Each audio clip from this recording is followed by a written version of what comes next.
ስትገፋ ከጎን የሚቆምልህ እግዚአብሔር ነው። ስትናቂ ከአንቺ ጋር የሚሆን እግዚአብሔር ነው። ምክንያቱም እግዚአብሔር ከግፉዋን ጋር አለ። የተረሳውን የሚያስታውስ እግዚአብሔር ነው። የወደቁትን የሚያነሳ እግዚአብሔር ነው። ልብሳቸው የተገፈፈውን የሚያለብሳቸው ከጸጋው እግዚአብሔር ነው። የተናቁትን የሚያከብር ማን ነው ወገኖቼ? እግዚአብሔር ብቻ ነው። እስር ቤትም እግዚአብሔር ከዮሴፍ ጋር ነበረ። ያስቀመጠውን የማይረሳ ጌታ ከአንቺ ጋር ነው። በኑሮ አዘቅት ውስጥ ወድቀሽ ይሆናል። በጭንቀት ታፈነሽ ይሆናል። ዙሪያው ገደል ሆኖብሽ ይሆናል። ሁሉም ቤት ግን ጩኸት አለ። ሁሉም ቤት ግን ጭንቀት አለ። ሁሉም ሰው ጥያቄ አለው። እግዚአብሔር በዚህ ፈተና ውስጥ ግን አሻግሮ የምትተርኪበት ቀን ይሰጥሻል። ስሙ የተመሰገነ ይሁን። ብዙ ጥያቄዎች አሉ። ጓዳ በብዙ ጥያቄ የተሞላ ነው። መኝታ ሰላም አጥቶ ሊሆን ይችላል። ማዕድህም በፍርሃት የተሞላ ይሆናል። የሥራ ቦታም ላይ ብዙ ፍርሃትና ጭንቀት አለ። ሰማዩ ድፍን ብሎብሃል። ምናልባትም ምድር አስጨናቂ ሆናብሃለች። ዙሪያው ገደል ሆነዋል። እግዚአብሔር ግን ካንተ ጋራ ነው። የትም ብትወድቅ ያለህበት የቆሸሸ ስፍራ ለሱ አይሸተውም። ፀሐይ ቆሻሻ ላይ ብታርፍ ትቆሽሻለች? ንገሩኝ እስቲ።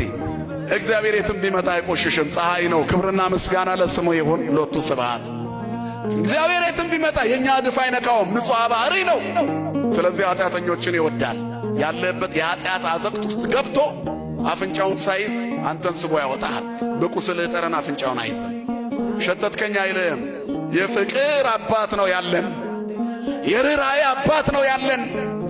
ያወጣናል፣ ባለ ታሪክ ያደርገናል።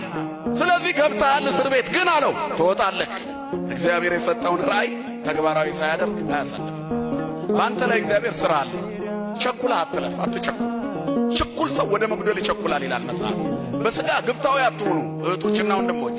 እግዚአብሔር በእናንተ ላይ ይሠራል። ወደ ምድር ለከንቱነት አላመጣንም።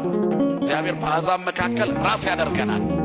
በእንክርዳድ መካከል ንጹሕ ስንዴ ያደርገናል። ይችላል አይችልም? እግዚአብሔር የዘመድ አውራ ማድረግ እግዚአብሔር ይችላል። ጅራት የነበረውን ራስ ማድረግ እግዚአብሔር ይችላል።